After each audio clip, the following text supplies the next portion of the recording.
Hey guys, I'm diving deep into the mystery surrounding a family tragedy that rocked a community just hours before a birthday party. Can I piece together what really happened? Let's get started. The Jacobson family had everything: wealth, success, and a beautiful home in Wellington, Florida. From the outside, they were the picture of a perfect, loving family. But if there is one thing we've learned, it's that appearances can be deceiving. Beneath the surface, hidden behind the walls of their dream home, was a story far darker than anyone could have imagined. On what should have been a joyful birthday celebration for two little boys, everything unraveled in the most heartbreaking way, leaving a tragedy so profound that the entire nation would never forget their names. And trust me when I say, this is the kind of case that will stay with you for days, leaving you with one haunting question. What kind of father could pull the trigger on his own family? To truly understand this story, we have to go back to 1989, when Neil Mason Jacobson first met Frankie Sue Solkoff. Their paths crossed at a gym in Bayside, Queens, New York, where they both lived and worked at the time. From the very beginning, they seemed like the perfect match, both ambitious, successful, and thriving in their careers. Frankie was making a name for herself at the prestigious Lehman Brothers, a powerhouse in the financial world, while Neil had already built his own boutique firm on Long Island. They were young, driven, and on the path to what many would call the American dream. Those who knew them spoke highly of their relationship, describing it as one built on deep admiration and affection. Frankie was completely devoted to Neil, and in return he was seen as the charismatic, kind-hearted man who had everything going for him. Within his family and social circle, Neil was often regarded as the golden boy, intelligent, charming, and seemingly unstoppable. He had a way of making things work, and to everyone around him, he and Frankie appeared to be the perfect couple. It wasn't long before they took the next step, getting married and settling into Neil's home in New Jersey. Their transition into married life was effortless.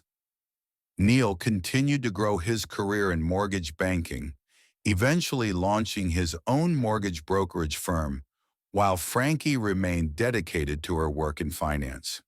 Together, they built a comfortable and fulfilling life filled with shared passions and adventures. They were the kind of couple who did everything together: bicycling, scuba diving, weekend getaways to the countryside, creating memories that only strengthened their bond. From the outside looking in, they had it all. But despite their seemingly perfect marriage, there was one thing missing: children. They longed to start a family, but the journey to parenthood was not an easy one. For years, they faced the devastating reality of infertility, enduring the exhausting process of multiple fertility treatments, each one bringing a wave of hope and heartbreak. It was an emotional battle, but they refused to give up. Finally, after years of waiting and struggling, their prayers were answered in 2003 when they welcomed twin boys, Joshua and Eric. Already blessed with a comfortable life, Frankie and Neil were happier than they had ever imagined. Their family felt whole, and they were thriving in both their personal and professional lives. However, there was another lingering challenge: distance. Neil's parents, Harold and Goldie Jacobson, had moved from New Jersey to Florida in 2000. While they enjoyed their new home, they deeply missed being close to their son and his growing family. They often voiced their frustration about the separation, wishing they could spend more time with their grandchildren. By 2005, life took an unexpected turn for the Jacobson family when Harold was diagnosed with cancer. His condition worsened quickly, making travel to New Jersey impossible. This became a breaking point for Neil. The thought of being so far from his father during such a critical time was unbearable. Without hesitation, he made a firm decision. He was moving his family to Florida to be closer to his parents. Even before the move, Neil had already started investing in Florida real estate. He purchased a pre-construction investment condo in Lantana, and not long after, he bought another. Real estate became somewhat of an obsession for him, and soon he found himself purchasing a third pre-construction condo. He knew he was overextending financially, but the allure of the booming market kept him going. Frankie, on the other hand, was skeptical. She voiced her concerns, questioning the practicality of his growing investments. But Neil was determined, his mind was set, and nothing was going to change it. With properties piling up in Florida, Neil began pushing Frankie to relocate. She was resistant, hesitant to leave behind the life they had built in New Jersey. She loved their home, their community, and the stability they had created. But as time passed, the financial strain of maintaining their New Jersey home became overwhelming. The mortgage was becoming too much to handle, and eventually Frankie reluctantly agreed to the move. The Jacobsons officially settled in Florida, eager to start a new chapter close to family. However, things did not go as planned. Neil had hoped to sell their New Jersey home before the move, but the market wasn't in his favor. With no other choice, he decided to list it for rent, hoping it would at least generate some income.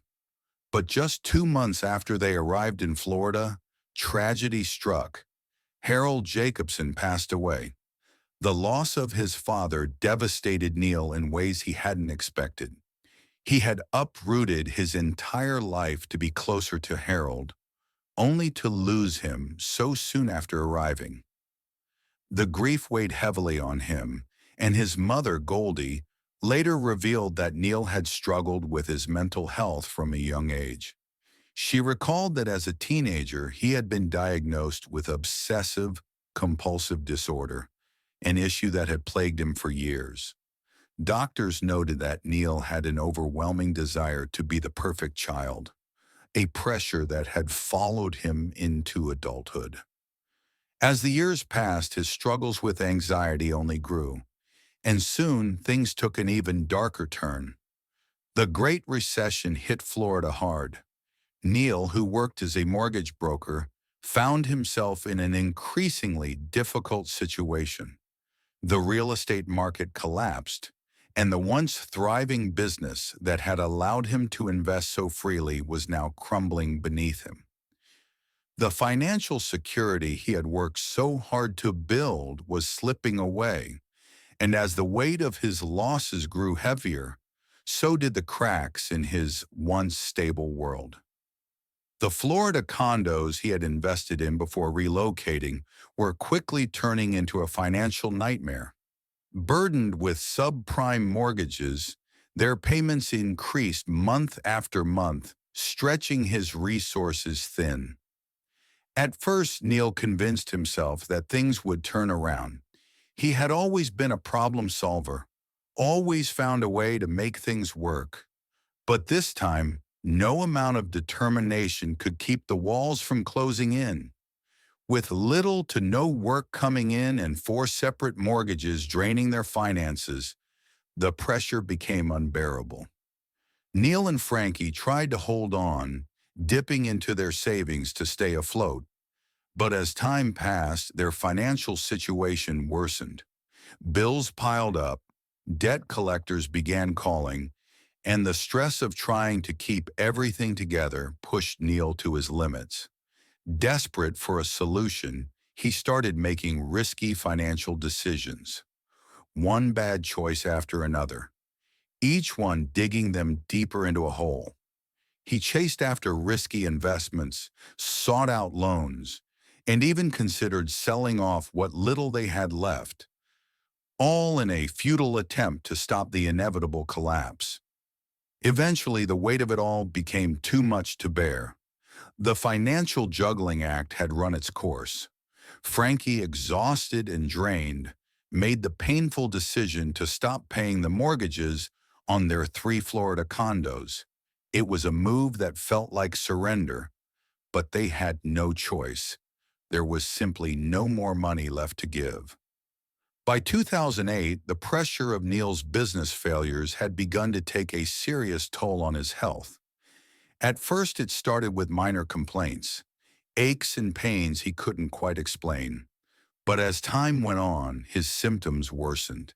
He became sluggish, struggling to muster the energy for even the most basic tasks. His body felt heavy, his mind clouded.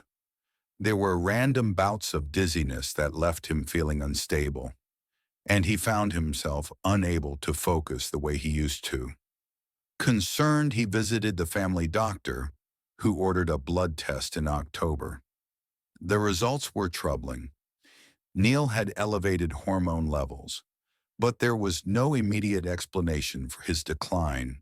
As the weeks passed, his condition worsened. The once energetic and determined man was now lethargic, withdrawn, and barely functioning. He was eventually diagnosed with depression and transient peripheral vertigo, a condition that further contributed to his constant dizziness. In an attempt to help him cope, his doctor prescribed Zoloft, a common antidepressant. Neil, desperate to feel better, took the medication as prescribed, hoping it would offer some relief. But instead of improving, his mental state deteriorated further.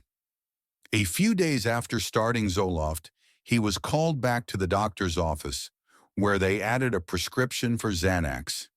It was meant to ease his anxiety, but his family and friends quickly noticed that something wasn't right. Instead of stabilizing his mood, the medication seemed to send him spiraling even further into darkness. His paranoia intensified, his emotions became more erratic, and the man they had once known began to fade before their eyes. Neil's sister, Deborah, became deeply concerned about her brother's rapid decline. She confided in their mother, worried about what he was going through. According to Deborah, Neil had started experiencing terrifying hallucinations. He had grown increasingly paranoid, convinced that someone or something was out to get him. Frankie, his wife, was just as alarmed. She reached out to her own sister, desperate for support as Neil's behavior became more and more disturbing. He had completely withdrawn from the world. He refused to go outside, stopped engaging with friends and family, and even neglected his own hygiene. There were days when he wouldn't even shower, lost in a haze of fear and depression. His paranoia took a terrifying turn when he became obsessed with the idea that the FBI was watching him. Of course, here's your text properly punctuated, divided into paragraphs, repeated words deleted, and some sentences lightly rephrased for flow, but without changing any of your original wording or meaning. He was convinced that federal agents were surveilling him, gathering evidence to have him arrested. He would talk about it constantly, warning anyone who would listen that they were building a case against him. His delusions became more elaborate. He was certain that his phone was tapped, that his home was under surveillance, and that at any moment the authorities would storm in and take him away. His mother saw the full extent of his paranoia. One of the last times she visited him, Neil had pulled her aside, his voice shaking with fear. He told her he was in big trouble. He insisted that the FBI was coming for him, that he had done something terrible, though he couldn't seem to explain exactly what. The fear in his eyes was real, raw, and overwhelming. But before we continue, I need to ask you something. Cases like this, where someone leaves behind a trail of warning signs before doing the unthinkable, are more common than we'd like to admit. We've covered story after story where red flags were everywhere, yet somehow no one managed to stop the disaster before it happened. So if you ever notice someone you knew showing these signs, acting strangely, withdrawing, saying things that just don't sit right, what would you do? Would you step in? Would you know what to say? I really want to hear your thoughts on this. Now back to the story. As Neil Jacobson's mind unraveled, so did his grip on reality. On that fateful day, January 23rd, 2010, the darkness he had been wrestling with for months finally took over. And what happened next would shock everyone who had ever known him. That morning, Neil stood before his wardrobe, fumbling with the top shelf, his hands shaking as he retrieved a loaded gun. His wife, Frankie, still groggy from sleep, watched in confusion, not yet realizing the horror that was unfolding before her. Neil, with the gun in hand, stepped out of the wardrobe, his face hardening into something almost unrecognizable. Frankie's heart skipped a beat as the realization hit her. He wasn't holding the gun to defend himself. He was holding it with purpose. In an instant, panic took over. She leapt toward him, struggling desperately to wrest the weapon from his grasp.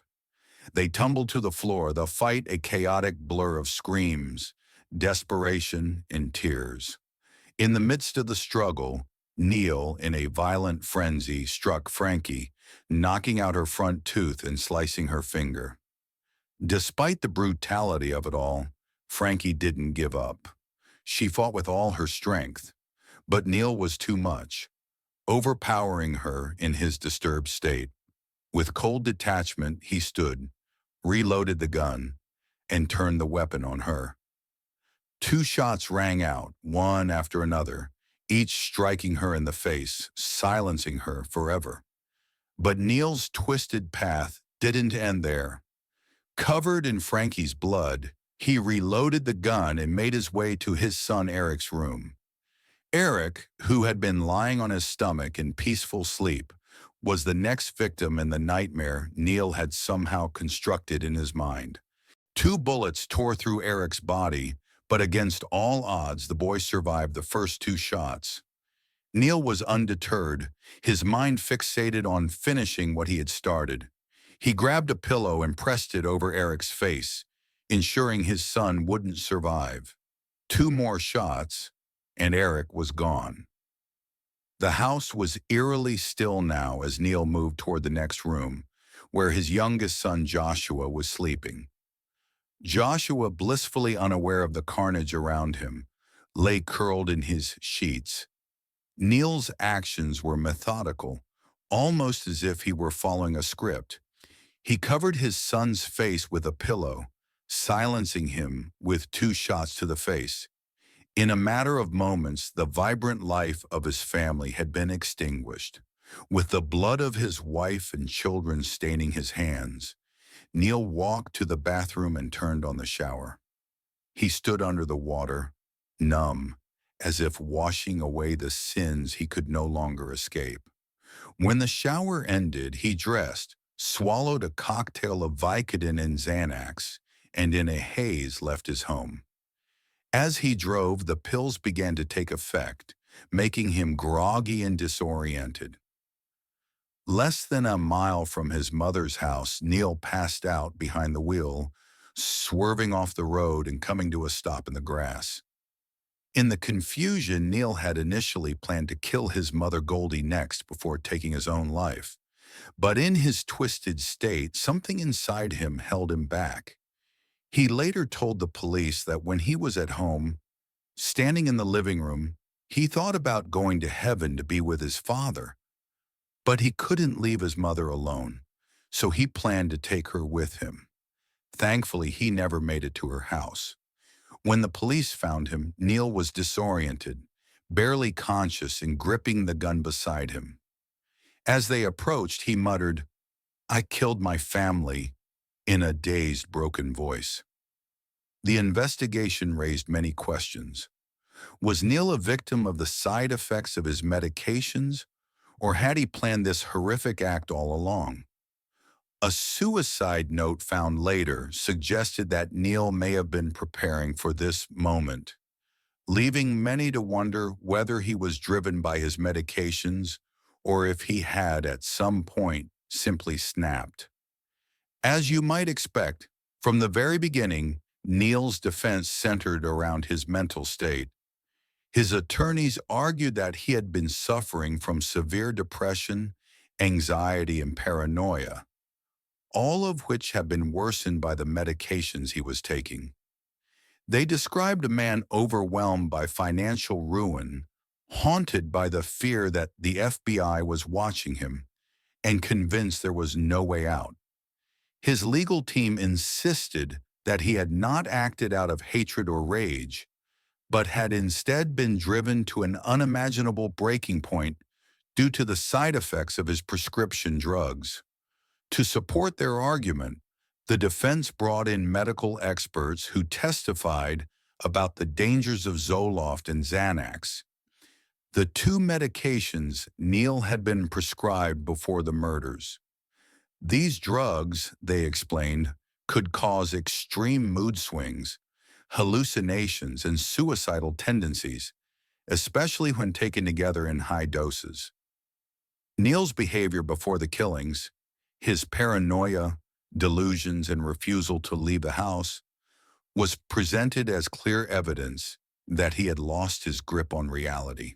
His lawyers pushed the narrative that Neil had been a loving father and husband, a man who had never shown any signs of violence before, making it hard to believe that he had killed his family intentionally. But the prosecution had a different story to tell. They painted Neil not as a victim of medication, but as a desperate man who had methodically planned the murders.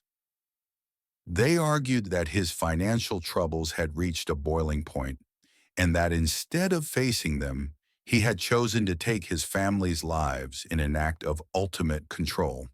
They pointed to the way he had executed the killings, retrieving his gun, reloading it multiple times, and ensuring that no one survived. To them, this was not the act of a man lost in a haze of confusion, but one who had made a deliberate and calculated decision. One of the most compelling pieces of evidence against Neil was the suicide note found in his home. The note indicated that he had thought through his actions and accepted what he was about to do. It wasn't the frantic scribblings of someone in the middle of a psychotic episode. It was organized, reflective, and in the prosecution's view, proof of premeditation. If he had truly been unaware of his actions, why would he have left behind such a message?